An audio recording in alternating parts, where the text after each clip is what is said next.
El objetivo de esta sesión es establecer una relación entre voltaje o diferencia de potencial, corriente y resistencia. En la sesión anterior estudiamos la importancia de la batería para mantener el flujo de corriente eléctrica, pues aquella es la responsable de producir un campo eléctrico, en el cual es posible identificar potenciales eléctricos de distinta magnitud, mayor para el terminal positivo y uno menor para el negativo, produciendo así una diferencia de potencial eléctrico.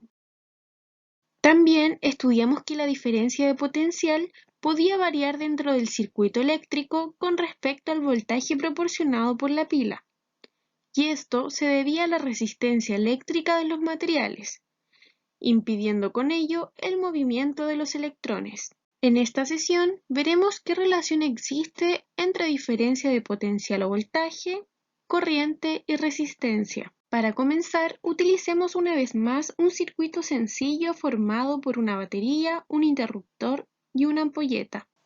En un circuito ideal, es decir, donde los cables, ni ampolleta ni batería tienen resistencia, el voltaje proporcionado por la pila será el mismo que se pueda registrar en el voltímetro en los otros puntos del circuito, por lo que cambiaremos la configuración del simulador para observar una situación más real como la que observaron en la clase de la semana 7. Por lo tanto, debemos considerar la resistencia interna de la batería. También la resistencia de los cables, la cual dependerá del material por la que estén construidos. La resistencia de la ampolleta también puede variar, una vez más debido al material que ésta ocupe. Ya podemos ver una primera aproximación, de forma cualitativa, cuando modificamos los valores de la resistencia. El flujo de la corriente eléctrica disminuyó. Ahora conecté un amperímetro y luego vamos a conectar un voltímetro también al circuito para que podamos observar de forma cuantitativa los cambios que existen en los valores cuando aumentamos la resistencia en un circuito. Iré variando esta vez la resistencia de la ampolleta. Piense esto como que existe la posibilidad de cambiar los materiales de los elementos que forman el circuito o que agregamos más elementos. Por ejemplo, ¿qué ocurre si aumentamos la resistencia de la ampolleta?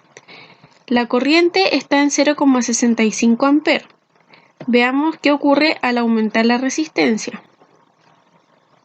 Esta disminuye, de 0,65 disminuyó a 0,29. Lo mismo, si yo bajo la resistencia, la corriente va a aumentar. Ahora veamos qué ocurre con la diferencia de potencial o voltaje. Conectemos el voltímetro en la cercanía de la ampolleta. Una vez más vamos a variar la resistencia de la ampolleta. ¿Qué ocurre si la disminuimos? El voltaje también disminuye. Recuerden, ¿qué significaba este valor? Que el potencial en este punto menos en este punto me va a dar un valor de 0,77. Ya, ahora de nuevo vamos a aumentar la resistencia de la ampolleta. ¿Y qué pasa con el voltaje? El voltaje aumenta. Ya tenemos ahí una relación. Mientras yo aumento la resistencia, la corriente disminuye y el voltaje aumenta. La relación que existe entre estas tres magnitudes se llama ley de Ohm y se expresa matemáticamente como sigue.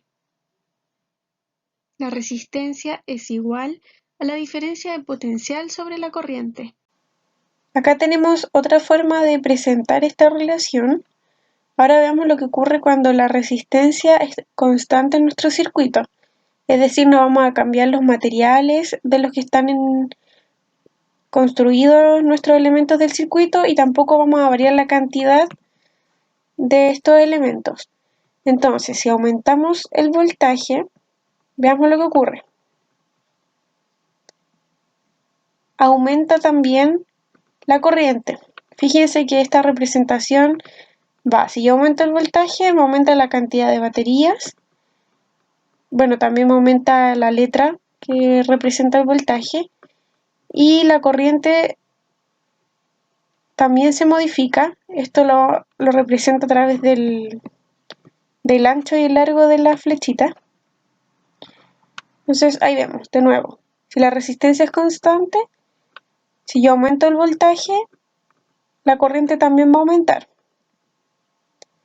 Con ello, es posible asegurar que un material conductor, en este caso los cables que unen los elementos del circuito, obedece la ley de Ohm cuando la corriente es proporcional al voltaje aplicado. La unidad de medida en el sistema internacional es el ohm y se representa por la letra griega omega mayúscula. Un ohm corresponde a un volt dividido en un ampere.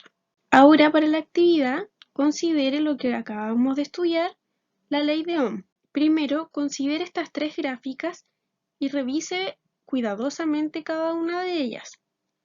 Vea cómo se relacionan los valores que toma la corriente eléctrica y los valores que toma la diferencia de potencial. Luego de analizar los datos que están en la gráfica y analice cuidadosamente cada una de las gráficas, responda cuál de ellas cumple con la ley de Ohm y por qué. Como segunda parte de la actividad, ahora les pido que ustedes grafiquen a partir de los datos que se encuentran tabulados en la imagen. Estos datos están registrados a partir de un circuito eléctrico que estaba construido principalmente por una pila. Luego, con un amperímetro registrábamos el valor de la corriente eléctrica. Después, a este mismo circuito se conectaba una segunda pila y nuevamente encontrábamos el valor de la corriente eléctrica a través de un amperímetro, y así sucesivamente hasta agregar 6 pilas a nuestro circuito. Luego de graficar, les solicito que calculen la pendiente de esta recta. Y ahí les coloco como recordatorio de cómo se calculaba la pendiente de una recta. Y para finalizar, quiero que me digan qué representa este valor de la pendiente.